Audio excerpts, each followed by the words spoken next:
Mr. Speaker, my question is to the Minister of Finance. Minister, yesterday you and the Attorney General announced the government's plan to prepare Ontario for cannabis legislation in October.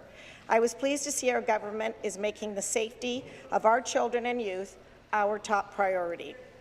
There is no question that we must have the best interest of our Ontario's children and youth top of mind, and I'm not the only one who agrees.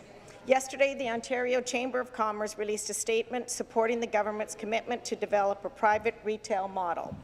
The Chamber said that they, and I quote, would like to stress that safety and social responsibility must be the first and overwhelming priorities of any distribution system, unquote. Minister, I wholeheartedly agree. Minister, could you please explain to this House how yesterday's announcement on cannabis retail and distribution will ensure the safety of Ontario's children and youth? Finance.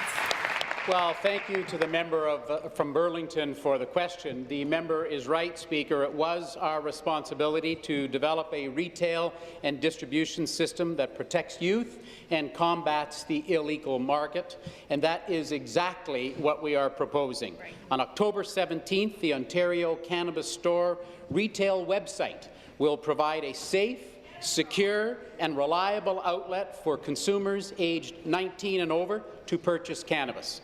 A verification system will ensure that nobody under the age of 19 will be able to purchase cannabis. At the same time, we are beginning consultations with stakeholders across the province to determine the best and the safest way to proceed with a privatized retail system. Speaker, we will consult with municipalities, Indigenous communities, law enforcement, public health officials and business to determine the best path forward. Again, our retail system will be in. Thank you. Supplementary. Thank you for your thoughtful response, Minister.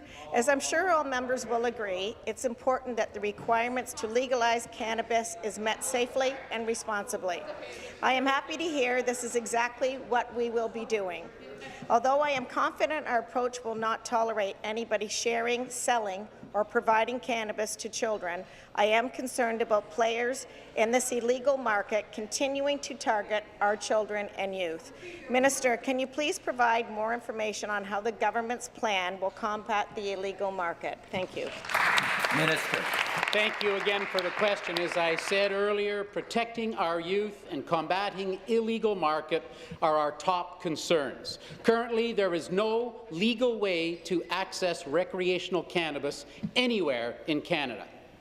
The illegal market, Speaker, is driven by a small number of users. Ontario government research has previously found that 70% of those users prefer a private retail model for cannabis distribution. With this in mind, the private retail model, then, is the best way to drive people away from the illegal market. By consulting with municipalities, Indigenous communities, law enforcement, public health officials, businesses, we will develop a plan for the private retail of cannabis, which will make the illegal cannabis market unsustainable. Make no mistake, nobody under the age of 19 will have access.